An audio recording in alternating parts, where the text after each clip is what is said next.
What is up, guys and ghouls? It is Andy coming to you on the eve of Hallow's Eve.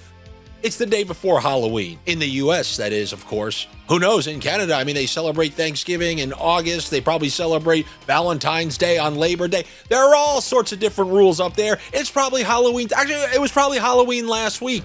Yet I go home and I check her Bumble profile and there's new pictures on there. Do you know, somebody legitimately asked me if they celebrate Halloween in Canada? I don't know the extent to which you guys celebrate Halloween. Like, do you have, horror marathons? You know what the news has become? It's become that miserable girl who won't let you hook up with her friend unless she's taken care of as well. You know that girl? Oh, there's a lot of them out there. If I'm not having a good time, nobody's having a good time approach. Is Hocus Pocus running 24 hours straight up there in Canada? What the hell is that? Oh, it's the black flame candle. Why'd you whisper that to me? I don't know. I'll probably never know, the same way you never have a car. But I don't care. You guys can do whatever you want. You gave the world hockey. You can celebrate whatever holiday whenever you want it. Because of you, I get to sit in a bunker and dish out NHL Sniffs, which is what I am here to do today. I ended the last video talking about how you had that person from years ago saying, I want both teams to score 2+. And the reason I bring that up is because I have one that I really like. I feel like most of you are going to like it as well. I mean, the team that I included as my second team was the Roller Hockey Devils, albeit, they're playing very well, as was the case a couple years ago, as will continue to be the case the same way that coach had the Toronto Maple Leafs with all their great 100-point seasons and what to show for it in the playoffs. Hey, Willie, what do they have to show for it in the playoffs? Nothing! We saw a nice roller hockey game up there in Colorado. The both teams to score 2+ was a nice, easy bet. I feel like regular people like it.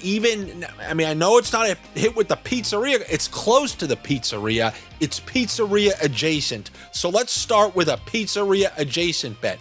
I'm going to tell you one that I like, and that is the New Jersey Devils, the Roller Hockey Devils, against the San Jose Sharks, who are continuing to lose, but they're doing it in an extremely exciting, high-scoring fashion. They lost 4-3. I mean, they went down 3-0 to the Kings, a team who is this great defensive team. Was this great defensive team. And I'll get back to that in a second. But the San Jose Sharks, honestly, they deserved to win that game. They came back from 3-0 down and ended up losing 4-3. And I think against the New Jersey Devils at home, they'll be able to score 2 again. And I also think they'll concede more than 1.5. So both teams to score 2+ there. And now this is where I need your help. And this isn't just me joking. I'm looking at every single other game on the slate, and this is a big slate. It's not the frenzy. Are you guys okay? Are you recovered from the frenzy? Is it like a 3-day hangover? Are you finally able to breathe after all those games the other night?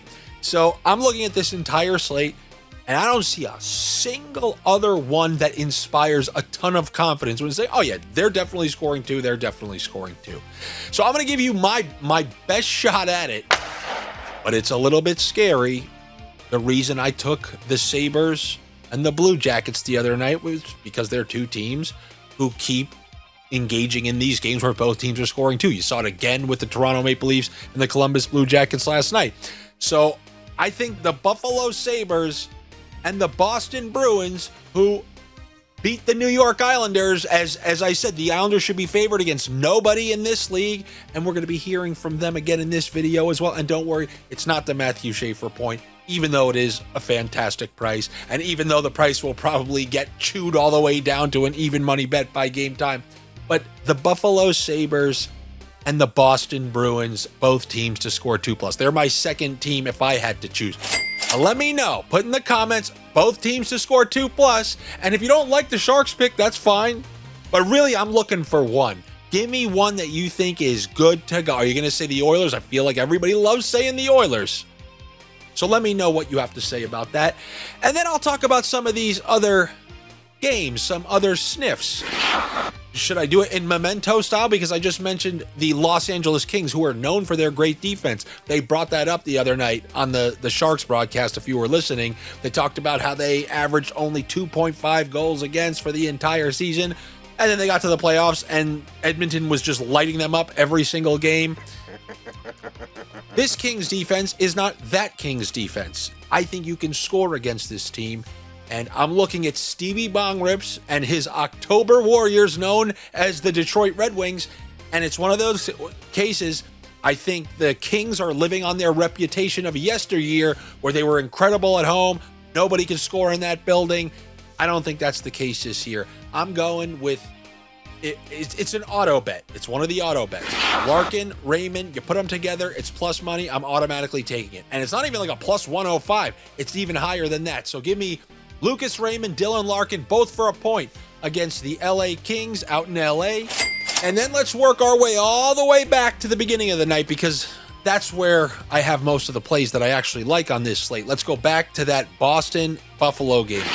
Boston's been conceding a ton of goals. Now, I know Korpisalo was in the last game. And interestingly enough, that was the game they only gave up 2 goals. But they've been giving up a ton of goals. Remember, I'm going to keep reminding you, this is supposed to be a lottery team. This is supposed to be a bottom 5 team in the NHL. Sabres have been playing a lot better after that really slow start. Lost in overtime to the Columbus Blue Jackets. I'm seeing a value, the same type of values I keep telling you guys about. And there are actually a couple different values on the Sabres, but the one I'm going to go with here is Jason Zucker, a top power play player, and I track his price relatively consistently. I have to put in the line combos, and I always kind of know what Jason Zucker's price is. I've never seen it at plus 125, especially when he's on that top power play with Dahlin and Tage Thompson. So I'm going to go with that plus 120, plus 125 point for Jason Zucker. And it's a real easy line combo to make by taking Rasmus Dahlin's assist, and then I'll let you decide if you're going to go 1 or 2 points.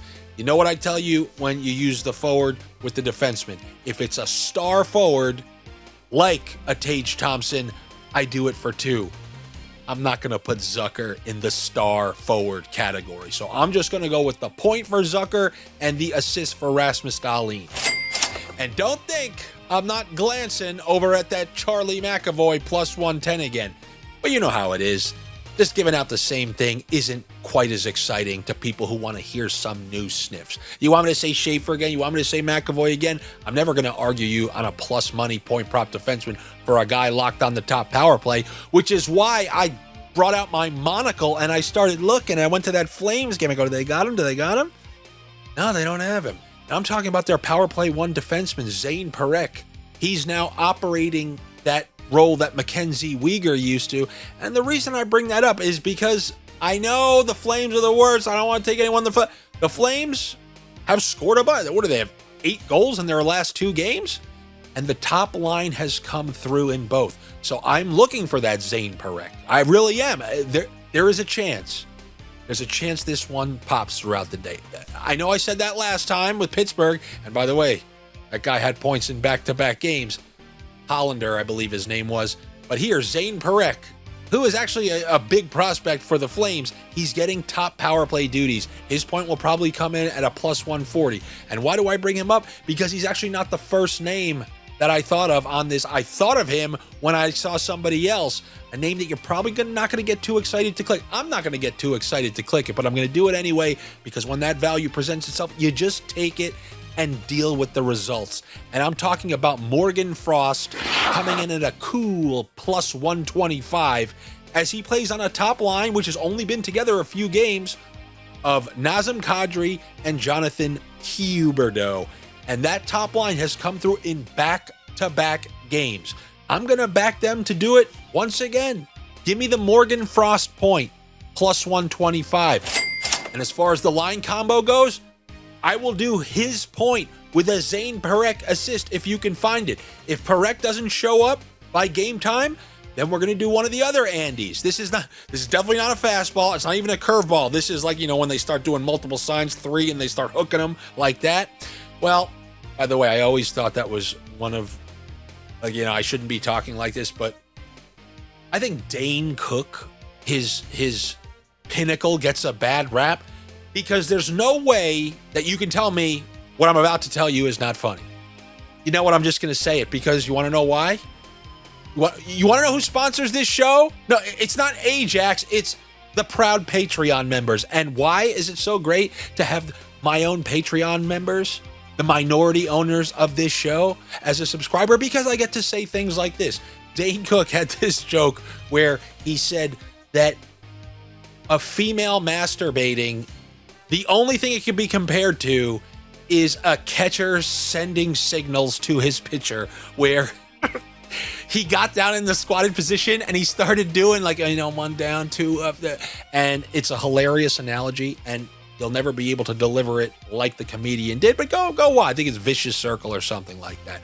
Hilarious concept. Don't know if you're laughing right now.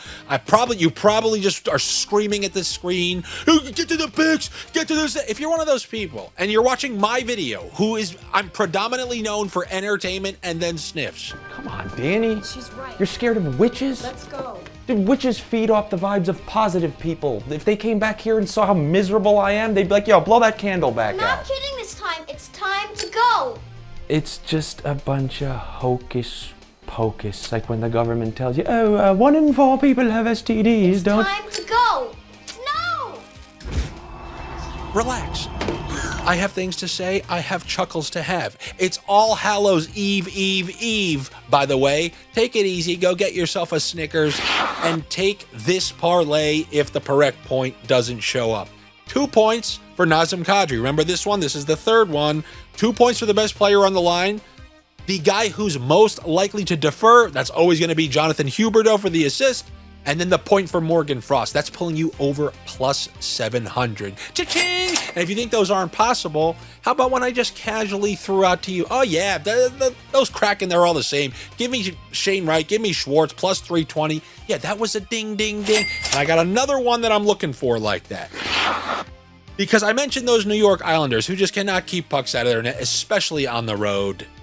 Gave up 4 to the Flyers, gave up 5 to the Bruins. Those are 2 teams who don't have playoff aspirations. Yeah, of course they do in the building. Yeah, of course their fans magically do. But we all know neither of those teams are supposed to be sniffing anywhere near the playoffs. What are the Islanders doing? Just giving up tons of goals to those teams. So what about when the Islanders actually have to go into a building where a team can score? Yeah, I think Carolina's going to find their fair share of opportunities.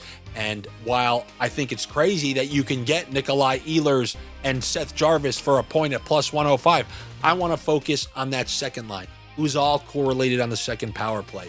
I'm talking about Taylor Hall, Jackson Blake, and Logan Stankoven. Now, I'm not going to take Jackson Blake because he's like a minus 105. He's not on the top power play. He's on power play too, but he still has some price, some leftover price, as if he's on power play 1. He's coming in at minus 105. Then you have what I would say is the third best member of that line in Taylor Hall coming in at plus 150. And while I have no problem with that, I'm going with that one right in the middle. I'm going with Logan Stankoven for a point, plus 120 or plus 125 against the New York Islanders. Jamie Kennedy and Scream, everybody's a suspect. Every line. There's no home last change on the road. Every line gets to eat. The Brink, Forster, Cates line all came through against the Isles. Every Philadelphia line came through against the Isles. How about the Zacha, McAvoy? That came through against the Isles. The Pasternak line, that came through against the Isles. Everyone gets to eat against the Isles. So I'm going to go with, sure, the top line, if you can get that Jarvis and Ehlers plus 105, both for a point. But then that second line, you don't even need to include Jackson Blake. You can do Hall, Stankoven, plus 340, both for a point against these New York Islanders. Yeah, I think that is a fantastic value. One of many fantastic values here on this Thursday slate. That is what I have for you. Good luck to you.